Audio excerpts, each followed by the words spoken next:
James Tiberius Kimmel was very confused. As he sat on the floor, he looked around.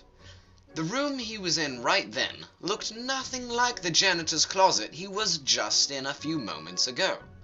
The cleaning supplies were all gone, and the walls of this room were a dull gray. Certainly nowhere in Chambly he had been before. The only thing that was like the janitor's closet was the elderly janitor herself, who lay beside him on the floor, and the large red machine in the corner. JT was just regaining his footing when through the door came a burly man wearing a grey uniform, who looked surprisingly like Coach Eskew. JT looked at him, stunned, and asked, "Where are we?" Not in Kansas, son. Now, unless you have a hall pass signed by myself, I'm afraid you two hoodlums are under arrest by the authority of the great Premier Karassik. The Eskew-like man, after his proclamation of arrest, grabbed them with one arm in each hand and dragged them away. They moved down the hallway, everything in grayscale colors, and not a soul in sight, except for the other men in uniforms spaced evenly down the hall. After what seemed like an infinity, they finally entered a room with an iron door. The purpose of the room was clear when they saw the iron bars of a pair of cells in the corner. At the opposite side of the room, yet another grey-clad woman was sitting at her desk, seemingly asleep. Not quite Eskew let JT and the janitor lady go, and then proceeded to slap the sleeping woman across the face. Brig Corporal Schwarzmugel reporting. I found these two students in the janitor's closet without a pass. Students? What? JT glanced over at his companion, and his mouth dropped to the floor. Where the old, wizened janitor once was, stood a teenage girl dressed in a dark grey uniform. She gave JT a side glance and winked at him. She mouthed, "Shut up," and turned towards Eskew. They were probably fiercely making out in the closet. A serious offense, the appropriate punishment would be an afternoon in the brig. Fiercely making out? With her? The old lady? How?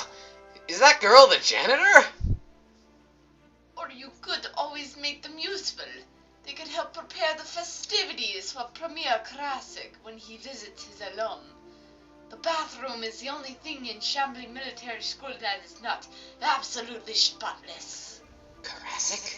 As in Mr. Karassik? My social studies teacher? Karassik? The two companions were unwillingly dragged to the bathroom on the cafeteria floor and were outfitted with the ugliest yellow smocks. They were dictated to by the coach. Make sure you get the toilets just so. We don't want Premier Karassik to be displeased by his bathroom experiences. Y'all only have 1 hour to clean up. I'm going up to get some lunch. Hey, who are you? Where's the janitor? I'm the janitor, you little piggly wiggly. I had to disguise myself in order to save your skinny little butt.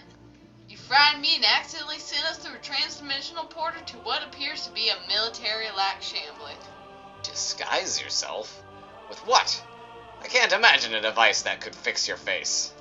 These are my STD glasses. When you take them off, you show your true form. And what is your true form? Oh, you know, it's all hidden in the details. Wait. STD glasses? Oh, never mind any of that. So what you're saying is, there are multiple dimensions that are reflections of ours. Yes. And you have glasses that can change what you look like. Yes. And they're called STD glasses. Yes. This is either real, or I'm deranged and in a convoluted dream. I think out of those options, I'm going to take the former. Now that we have the matter of the reality of this situation in hand, I suppose some introductions are past due. I, my new-found not-quite friend, am James Tiberius Kimmel, more simply known as Jimmy Kimmel, or more simply, JT. Hi, nice to meet you, JT. I'm the janitor. Yeah, I can see that, but what's your name? I'm the janitor, scrub. Yeah, I could see that, but a little personal ID could be nice. Just the janitor. Janitor, eh? Yep, got a problem with that, son Jim? Well, it's a little odd. If you don't mind, I think I'll go ahead and just call you Jan, then. I'd prefer it if you didn't, bruh. Well, it's settled. Jan it is. Now, do you have a plan to get us back to the normal world of normality? Well, JT, we need to find a very specific object. If we do not acquire that object, we will be stuck in this dimension forever. So what is the object? No clue. So you have no idea what the object that our life depends on? Technically our life doesn't depend on it. It's only the key required to exit this dimension safely. And it could be anything. A piece of chalk, a pair of sneakers, and the one to your world was this nice blue pill. She mentioned the blue pill while patting her front pocket. So how do we know? My STD glasses. The object of interest will be glowing when I look at them through these. Well, now that we have that out of the way, let's initiate an escape plan. Cuban cheeseburger. Cuban what now? I said the Cuban cheeseburger. That code name doesn't exactly describe what we are doing very well.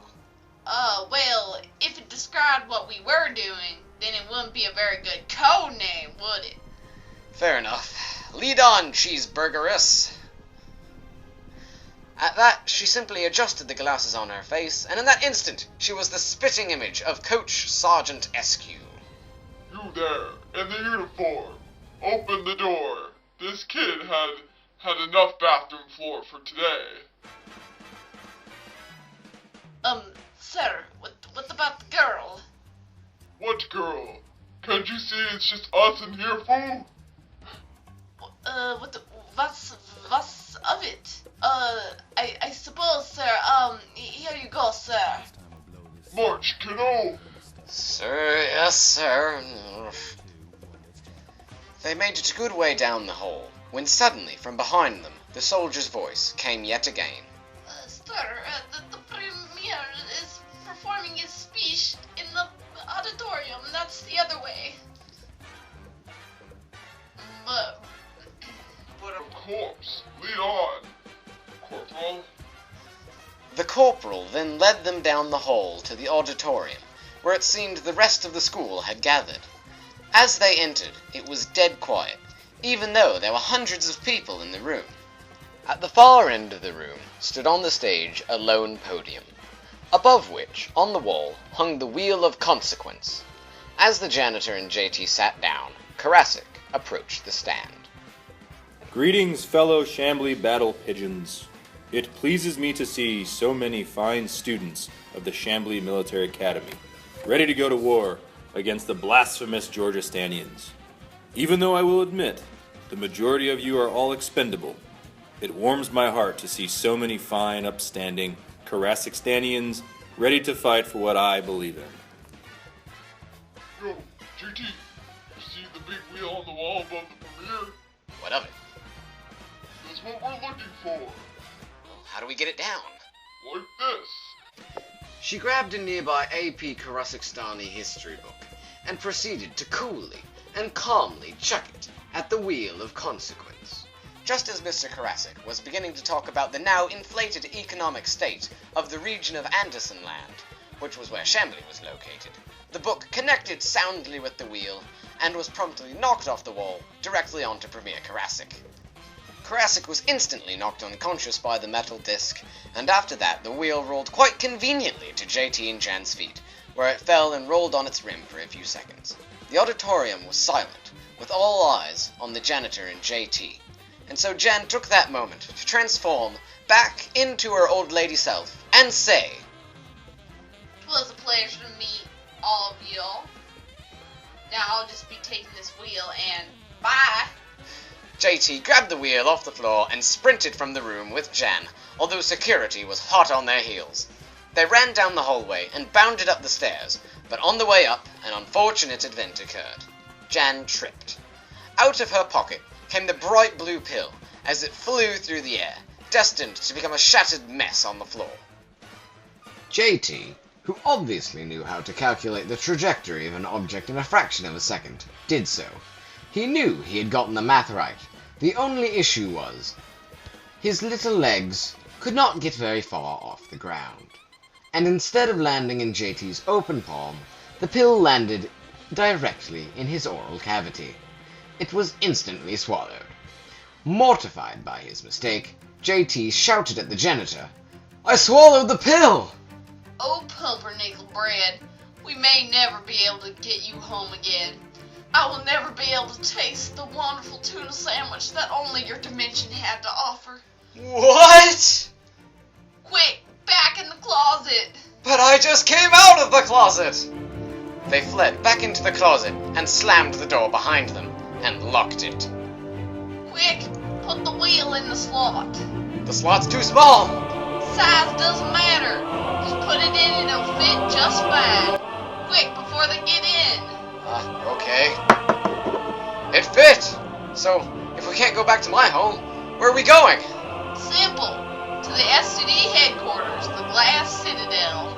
And so, with a flash and a bang, the machine and its operators vanished once again. To be continued. Although I'm sure you'll want to know how they got there in the first place beforehand.